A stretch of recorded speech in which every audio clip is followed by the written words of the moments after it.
महाभारत में मैं बात कर रही हूं अवैध धर्मांतरण की। उत्तर प्रदेश में छांगुर की गिरफ्तारी के बाद अवैध धर्मांतरण का मुद्दा गरमाया। अवैध धर्मांतरण को लेकर जो कानून उत्तर प्रदेश में बना था उसे लेकर बहुत ज्यादा विरोध हुआ था, लेकिन उसी कानून के तहत अब छांगुर की गिरफ्तारी हुई है। बहुत से तथ्य सामने आ रहे हैं। इसके बाद अब महाराष्ट्र की सरकार यानी कि देवेंद्र फडणवीस की सरकार कह रही है कि अब महाराष्ट्र में भी अवैध धर्मांतरण कानून लाना होगा। जिस तरह से डेमोग्राफी बदल रही है उसको कंट्रोल में करने के लिए, काबू करने के लिए ये कानून जरूरी है। आज महाभारत में मैं छांगुर की भी बात करूंगी क्योंकि उसको लेकर चर्चा है किस तरह में। मैंने पहले भी महाभारत में कहा था छांगुर बाबा मत कहिए, उसे सिर्फ छांगुर कहिए। आज फिर उस बात को दोहरा रही हूं क्योंकि इसके नाम से बाबा बदनाम हो रहे हैं। लेकिन जो कुछ आपने यूपी में देखा, उस साम्राज्य पर बुलडोजर चला, उसको लेकर बहुत सारे सवाल भी खड़े हो गए कि सिर्फ एक समुदाय को टारगेट किया जा रहा है। आज सवाल पूछूंगी, क्या यह वाकई हो रहा है? क्या एक समुदाय को टारगेट किया जा रहा है या फिर अवैध धर्मांतरण भारत के लिए एक बड़ी समस्या है? इस पर नकेल कसना जरूरी है क्योंकि आज इंदौर से जो खबर आई वो और ज्यादा डराने वाली थी। इंदौर की जो तस्वीरें आप देख रहे हैं, ये लड़के अपना धर्म बदलकर, नाम पहचान बदलकर बाकायदा लड़कियों को फंसा रहे थे। ये बड़ा रैकेट जिसमें कांग्रेस पार्षद का नाम सामने आया है, इन लड़कियों के बयान सामने आए।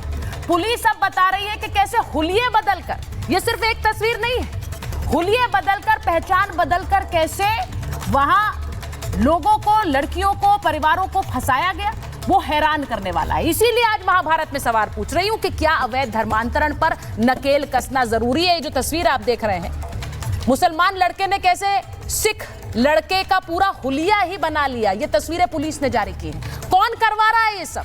ये कानून क्यों जरूरी है? आज इस पर बात करूंगी। एक बड़ा पैनल मेरे साथ है। पहले एक रिपोर्ट देख लीजिए, उसके बाद महाभारत के सवाल।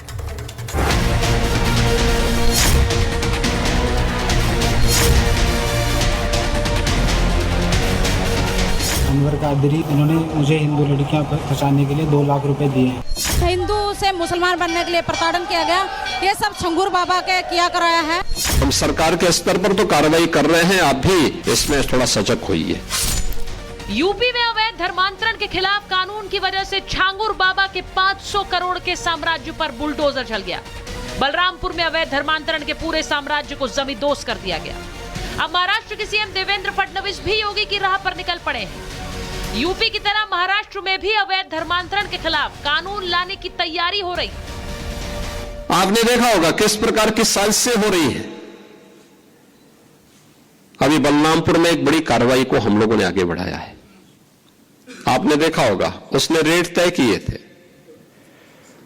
यानी कैसे धर्मांतरण के कार्यक्रम को आगे बढ़ाना है। हिंदुओं में, ब्राह्मण में, क्षत्रिय में, सिखों में, अनुसूचित जाति जनजाति के लोगों को कैसे धर्मांतरित करना है, सबके रेट उसने तय किए हुए थे। यूपी के बलरामपुर की इन तस्वीरों को देख लीजिए। छांगुर बाबा जो कभी साइकिल पर ताबीज बेचा करता था, आज उसने करीब 500 करोड़ का साम्राज्य खड़ा कर दिया। आरोप है कि छांगुर ने करीब 1500 हिंदुओं का धर्मांतरण कराया। इसके लिए उसने बाकायदा फंडिंग ली। हिंदुओं में जाति और समुदाय के आधार पर 10 से 15 लाख हर व्यक्ति को धर्म बदलने के लिए दिया गया। छांगुर ने अवैध धर्मांतरण का एक साम्राज्य खड़ा कर दिया था जिसे अब पूरी तरह जमींदोज कर दिया गया। योगी सरकार ने छांगुर का किला मिट्टी में मिला दिया है। इसके लिए काफ़ी बड़ी मात्रा में फॉरेन फंड्स भी प्राप्त किए गए। धर्मांतरण के लिए एक रेट कार्ड थे जो इनके एजेंट्स को धन दिया जाता था, काफ़ी बड़ी अमाउंट में था। जो फॉरेन फंडिंग हुई वो लगभग 40 अकाउंट्स में आई। इन सभी अकाउंट्स की जानकारी ETS को है। यूपी की तरह ही धर्मांतरण का एक मामला मध्य प्रदेश से आया। यहाँ इंदौर के कांग्रेस पार्षद अनवर कादरी के नाम से जो खुलासा हुआ वो डराने वाला है। अनवर कादरी के गुर्गे लव जिहाद को हथियार बनाकर हिंदू लड़कियों का धर्मांतरण करा रहे थे। आपको तस्वीरें दिखाते हैं। इस तस्वीर में सरदार की वेशभूषा धारण किए जो शख्स नजर आ रहा है वो सिख नहीं बल्कि उसका असल नाम फैजान है।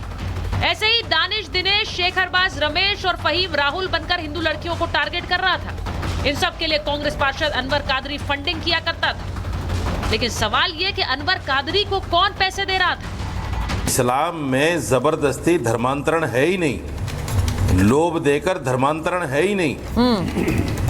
फिर भी मुसलमानों को न जाने क्यों टारगेट किया जाता है, फिर भी न जाने क्यों एक छांगुर के नाम पर जो है तमाम कम्युनिटी को लेकर जो है बदनाम करने की टीवी पर कोशिश की जाती है। यदि राष्ट्रवाद के लिए नहीं जियोगे तो इस देश को बहुत सी ताकतें गजवाए हिंद बनाना चाहती हैं। हमारा एक ही सपना है, भगवाए हिंद होना चाहिए। लव जिहाद और अवैध धर्मांतरण को लेकर जिस तरह के खुलासे हो रहे हैं उसे लेकर अब महाराष्ट्र सरकार अलर्ट हो गई। देवा भाऊ ने ऐसी साजिशों पर नकेल कसने के लिए अब महाराष्ट्र में भी अवैध धर्मांतरण के खिलाफ कानून लाने की बात कह दी है। आज जनता की महाभारत में सवाल पूछ रही हूँ कि क्या योगी की राह पर देवा भाऊ भी निकल पड़े? जिन लोगों ने धर्मांतरण कानून का विरोध किया था, आज क्या वो इस धर्मांतरण कानून के तहत नकेल कसते नहीं देख पा रहे हैं? क्या अभी भी इस धर्मांतरण कानून का विरोध होगा या फिर अब इसे जरूरत माना जाएगा? महाभारत में आज जनता की बहस इसी पर। महाभारत में मेरे मेहमान मेरे साथ जुड़ गए हैं, मैं उनका परिचय आपसे करा देती हूं। मेरे साथ स्टूडियो में इस वक्त former DGP UP doctor Bikram Singh आ गए हैं। मेरे साथ यहां पर सैयद जवाद साहब आ गए हैं, राजनीतिक विश्लेषक हैं, मुस्लिम स्कॉलर हैं। मेरे साथ आचार्य राज मिश्रा जी हैं। स्टूडियो में आप देख रहे हैं समाजवादी पार्टी के राष्ट्रीय प्रवक्ता राजकुमार भाटी जी हमारे साथ जुड़ गए हैं। हमारे साथ प्रोफेसर संगीत रागी जुड़ गए हैं, आरएसएस विचारक हैं, दिल्ली यूनिवर्सिटी में प्रोफेसर है। And the one and only Vivek Shrivastava ji जुड़ गए हैं, राजनीतिक विश्लेषक हैं, लेफ्ट के नेता हैं। बहुत बहुत स्वागत आप सभी का। मैं शुरुआत कुछ सवालों के साथ करना चाह रही हूं जो इस धर्मांतरण की पूरी बहस के साथ शुरू हुए हैं और ये सवाल पूछे जा रहे हैं। इन सवालों पर ही इस बहस को आगे बढ़ाऊंगी और अपने सारे पैनलिस्ट से कहूंगी कि इस पर अपनी राय रखें। क्या देश के खिलाफ धर्मांतरण की एक बड़ी साजिश है? इसे रोकना जरूरी है, इसके खिलाफ बोलना जरूरी है। दूसरा सवाल क्या पूछ रही है? दूसरा सवाल यह कि क्या देश की डेमोग्राफी बदलने की भी एक साजिश है, यानी हिंदू मुसलमान बनाओ, सिख को मुसलमान बनाओ, क्या ये हो रहा है इस देश में? वहीं तीसरा सवाल ये, क्या धर्मांतरण कानून एक समुदाय पर निशाना है, जैसा कि बहुत से लोग कह रहे हैं कि सिर्फ मुसलमानों को निशाना बनाने के लिए ये हो रहा है?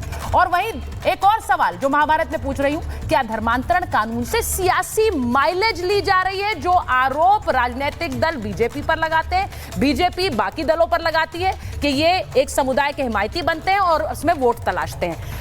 मैं सबसे पहले उन सवालों से शुरू कर रही हूं। भाटी जी, मैं आपसे शुरुआत कर लूं। ये धर्मांतरण कानून जब आया यूपी में, अब तो महाराष्ट्र में आने की तैयारी हो रही है, इसमें दिक्कत क्या है, सवाल क्या है, क्यों इसको लेकर एक विरोध होता है? क्योंकि मुझे याद है यूपी में भी जब आया था तो आपने कहा था कि धर्मांतरण कानून सिर्फ एक सियासी तस्वीर दिखाई जा रही है बीजेपी की तरफ से। भाटी जी, धोखा देकर, लालच देकर या जबरन धर्म परिवर्तन कराना अपराध है, गलत है, नहीं होना चाहिए। ऐसे लोगों के खिलाफ सख्त कार्रवाई होनी चाहिए। ठीक है।